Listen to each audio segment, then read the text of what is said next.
Hello and welcome to Applicata Biblia. My name is Mark. Thank you so much for stopping by. We are studying in the book of John and we are in chapter 6. Now I kind of had to skip last week. I had a bunch of stuff I had to do, so I had to put it off for this week. This is a very important verse. I'm almost looking at it as a very pivotal verse because we're going to see a lot of changes happening. Up until now, Jesus has been performing miracles. He's becoming very popular. So I'm not going to read the text. I'm just going to tell you which verses I'm covering, and then we're going to do a very brief synopsis of them. So we're going to look at verses 1 through 15 first. And the key words and phrases I see in this is this great crowd following Jesus and signs. And up to the mountain alone, we see Jesus go somewhere up into this mountain by himself eventually. Also, this word test, and it's not enough for them. And this idea of this little boy kind of saving the day with his fish. And the idea that the people want to make Jesus a king. This is also very important to understand why it is that Jesus ends up being crucified. So this account reveals the popularity Jesus is finding with the people. They are enamored with his signs and miracles. They are literally following Jesus around to hear him and likely hoping to see something amazing. So this great crowd of people are there and there is essentially no food. So Jesus posits a question to his disciples. He asks, where can we find bread to feed this crowd? They don't have an answer to that, really. It seems hopeless. All these people are there and there is nothing to provide for them. It's kind of embarrassing. So Andrew notices a boy with some food. He's got 5 barley loaves and 2 fish. So Jesus directs his disciples to sit the people down. Then Jesus himself hands out the food over to the disciples for distribution, and all the people are fed, and there are some left over as well. Now, in other accounts, there are some 5,000 people that are fed. So this is a miracle. It's supernatural. It's not a natural event. So why did this happen? That's the big question. Why is Jesus doing these things? And we've talked about how it is that miracles and signs are there for the most part to just reveal who Jesus is, that he has the power of God with him. The miracle was presented to reveal him of God. Jesus made sure to have his disciples review and comment on the moment. He's building their faith. And they see that it's dire. Here they want they have this giant crowd of at least 5,000. And there's no possible way of feeding them. They can't really afford it. There's not enough food there. Now, Jesus knows he's about to feed them, but he tests his disciples. This is about faith. This chapter is absolutely about faith. He asks them, how are we going to resolve this? Now, Philip considered buying bread, but indicates the enormous cost, 200 denarii. That's, between 6 and 8 months of work. You get 1 denarii per day. Then Andrew points to some young kid who has food for maybe 2 to 4 people. And this, again, is the test of faith for them. So it's not to show up his disciples, but to show the limitless power of God working through his son, Jesus. So notice how they do not doubt, and they go right to work and do as Jesus instructs. This is very important to see at this part, because that's what he wants from his people. They sit everyone down, and as Jesus hands out the food from the basket to them, they just go to work. We don't see them stopping to see how it works. How is Jesus doing this? They're not questioning Jesus. They just do it. They just obey out of faith, because that's what faith is. It leads to obedience.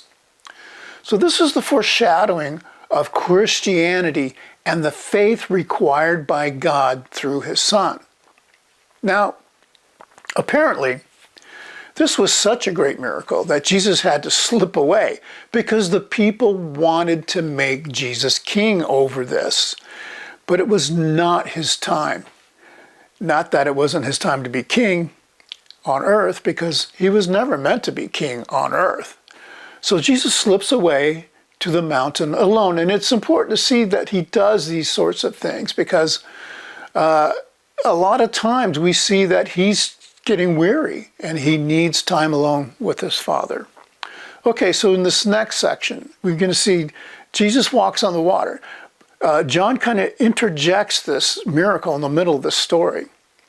So this is between 16 and 21, and the key phrases there is, of course, walking on water, and the I am statement that Jesus makes in the middle of that. And of course, that goes all the way back to the I am statements that God makes with Moses in the Old Testament. So John's version of this miracle is shorter than some of the other ones. He leaves out the part about Peter walking on the water with him and all that. But here we see two more signs. There's this walking on the water, and the boat instantly is transported to its destination. It just disappears. So this is God revealing himself through his Son. That's what this is. Jesus is indicating who he is with the I am statement. Jesus is in command of the very elements of the earth. That's the message. As John stated in the chapter 1, all things were made through him, and this action reveals the truth of that statement. He made it and he commands it. This goes against all physics and everything. Jesus obviously is God. And this is something that we see John constantly trying to iterate and reiterate in his message. Okay, so the next section is 22 through 59. And this is this great revelation of faith and what faith is. So now we see Jesus, right? He's fed all these people, and he's turning it into a teaching opportunity. And the reactions and actions will be really, really mixed. So the crowd that he fed comes looking for him, and they found out he's on the other side of the sea. So they get in their boats and they go to meet him, or they rent boats and they go, let's go, we got to go see Jesus. This is you got to pay attention to this. People are loving Jesus. We want to see Jesus. Oh, he fed us, bread yesterday. So, my question is what? Don't these guys have jobs? Well, maybe they didn't, or maybe they just had time to burn and they're just chasing after him. So when they catch up to him, he confronts them and he says, you seek me not because you saw miraculous signs, but because you ate the loaves and were satisfied. So he's making a great distinction here between spiritual and physical. This is one of the main messages Jesus brings in this book. He says this as a criticism. He admonishes them to seek after spiritual food and not just the physical. They ask him, what may we do that we may work the works of God? So I don't know if they want to do what Jesus is doing with miracles, or if they are just looking for him to make the miracles for them, or if they're asking, how can we please God so we can do this and get fed? Do they want free meals? It's really hard to really completely understand, but we'll see. Now, Jesus explains to them that God wants them to believe in him. Okay, so if you start at verse 30, you're going to see they ask for another miracle. And they specify they want one like when God sent manna. Now that's a key moment in all of this. They're saying, look back to when God did this miracle. Do something like that, Jesus. Come on. Like when Moses did the manna thing. God did Moses the manna through when Moses was around. Let's see that. So Jesus opens his reply statement again. He says, truly, truly. He's been saying this, which indicates a truth that is non-negotiable. I'm going to tell you something. You don't get to argue with it because it's a truth. He pushes back on their reliance on manna and tells them that he is the bread from heaven that gives life. They say they want it. They say they want bread. And he reiterates, I am the bread of life. This is I am again. So with Jesus, there is no hunger or thirst. Jesus is indicating a spiritual reliance. There's a trust in God and in him, not on a physical feeding and eating or being great or powerful. He aligns himself with God. And I keep saying this over and over. He is continually aligning himself, saying, making himself in there with God. I am with God. I am from God. I am of God. And he basically tells them he is part of God. So he says, if you believe in me, you will not be lost. And you will know everlasting life. There's that statement again. He iterates that he is, this is a sure thing. You just need to believe. Truly believe. Not in the superficial way they were exhibiting. If you want to be raised in the last day, you need to carry that sort of belief and faith. You find that in verse 40. Now, starting from verse 41, at this point, many people start to doubt. This is a pivotal moment. Now, Jesus has been gaining all of this favor with people, and they want to see him. They want to see miracles, right? But at this point, many start to doubt, and they murmur against Jesus because he indicated that he is from heaven. They say, isn't this the son of Joseph, the carpenter? I mean, this is just a regular guy. He's really not, he doesn't live in a palace or anything. They're still thinking physically. Well, Jesus doubles down saying, you won't get to God unless he draws you through me. He quotes Isaiah, implying that the verse is speaking of him. He indicates that he has seen God, which is not doable by humans. Not to see God in his purest form. You see God, you will die. That was the story of Moses. Again, God says, you can't see me, go underneath the cleft of the rock and I'll pass by. And he still got radiation burns or whatever it was and got all shiny and stuff. So Jesus says, I've been there. Then he doubles down again and says that believing in him will afford everlasting life. There's that statement yet again. Then brings his dissertation back to the start of the conversation, which is of bread, through the statement, I am the bread of life. Now, starting from about verse 49, Jesus reminds them that their ancestors ate manna in the wilderness and subsequently died. So he tells them belief in him is bread from heaven that leads to life, not death. These contrastive statements.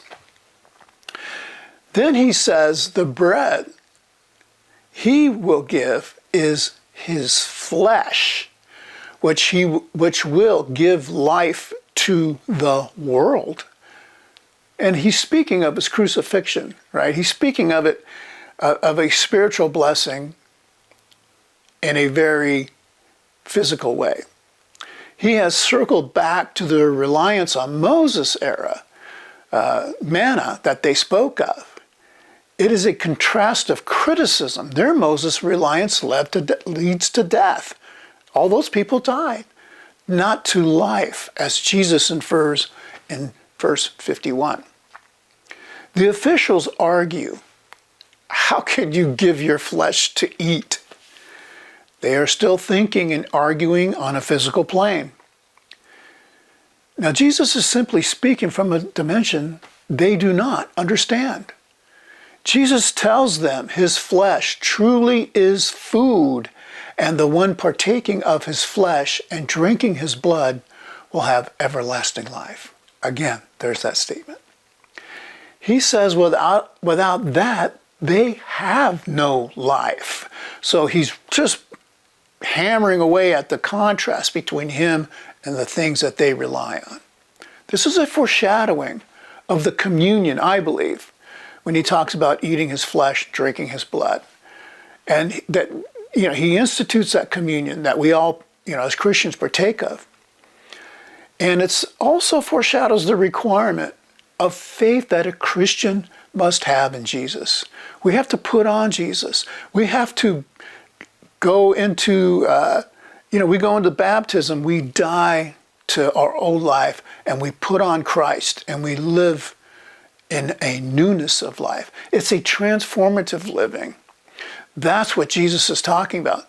Now, Jesus academically attacks their reliance on their Moses connection, which kept them bound to this carnal system. It failed in its weakness because it had a reliance on flesh. This is what the law had become. After all the added laws were bound to everyone, and even the original law, as good as it is, as beautiful as it is, it's there, and it just reminds us of our sin. This new covenant is going to do more than that, and that's what he's getting at. The eating of his flesh and the drinking of his blood is allegorical, metaphorical, with powerful spiritual implications, which is, again, everlasting life. That is the message. This is a spiritual thing that Jesus is trying to draw them to. Now, this was not really understood at that moment. That's really unfortunate. Okay, so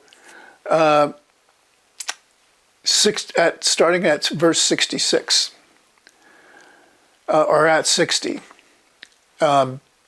So Jesus is kind of doing lightweight battle with these people, trying to get them to understand this is not about miracles. This is not getting fed with bread.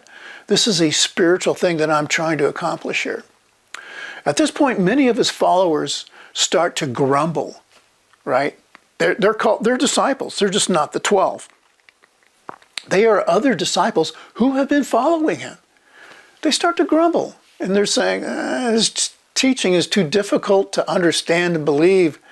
I don't know. And so Jesus questions them. Are you offended? And he basically says, so what do you want to do? You want to see me ascend into heaven? Is that what you want to do? What if you see me do that? He's kind of being sarcastic here. We can see the righteous indignation of Jesus here at this point. He is frustrated, I think, because he's trying to get the message of the spiritual nature of his mission, and people are just, we want you to be a king. You can feed us bread. It's a stab at their lust to see miracles that benefit them physically. He again focuses on the main message. These are spiritual matters. The flesh profits nothing, is what he says. Jesus says this because they do not have proper faith in him. He was being stern and unrelenting in his criticism. His ministry was not of this world, and faith based on physical needs, that all's useless. His admonishment causes many to simply walk away. And we have to think about this. Here they've been together a long time now, people are following him around. He's becoming popular, and his disciples are there. And these people just stopped following. Not the 12, but a bunch of these people. It's a somber moment. It's a terrible moment. If you're one of the other disciples, if you're one of the 12, you're probably watching this going, what is he doing? They're walking away. Why isn't he saying something? And the people are perplexed. Jesus isn't this great warrior king. What kind of a Messiah is that? He's not going to provide wealth and prosperity. What's he talking about? How is he? We're supposed to eat him? That doesn't make any, drink his blood. I'm not drinking his blood. People don't get it. So they doubt, and they are leaving him. And I think at this moment, it must have been like, you could see this desolate sort of time when people are walking away and the dust is blowing behind them, and his 12 are still there. And they're just looking at him like, Jesus, they're leaving. Don't let this happen. But he turns to them and he asks, do you also wish to go? This is serious. He looks right at them. Imagine that. And so there's this great tension here. Do you want to go too? Tell me, guys. What do you think? And I think he probably knew the answer to that. And we see Peter. Peter gets up and he says to him, and this is the proper faith that God's looking for. To whom shall we go? You have the words of everlasting life, he tells Jesus. We believe and know that you are the Christ, the Son of the living God. Peter, God bless you, Peter. Peter gets it. Peter's like, no, we have seen too many signs to know that you are of God. Where else can we go? Who else is going to do this? Nobody else can do this. That's the faith that God is looking for. That's the faith God wants in us. It's not always easy being a Christian. It's not always easy understanding all the things that Jesus says. It's not easy trying to exercise and practice love, especially with people we don't have a great affection for. But Jesus says we have to do that. Sometimes it's not easy. Sometimes we just neglect our Christianity and we think about it and go, I don't know, there's just so much. But we maintain our faith because that draws us back. And we know God wants us back. If those things happen in our life, that's proper faith. They could have left, but they kept their faith in Jesus. That was foreshadowed throughout the entire Old Testament. That's what God's looking for. Now we see Jesus is still somewhat indignant, or maybe he's just I don't want to say he's impatient, but he might be frustrated with people, and he says to them, to the 12, I chose you 12, and one of you is a devil. Speaking of Judas, of course, Jesus knows how all of this is going to end, and in this moment, I think it seems to get to him. He seems to he knows how he's going to die and that he's going to be betrayed, and he's just commentating on the condition of mankind in general. Okay, that wraps up chapter 6. Now, next week, in chapter 7, we will see Jesus at the temple again, and this time, and his time for the cross is getting closer. It's not yet. And so his rhetoric ramps up along with the officials' desire to silence him. See you in the next one.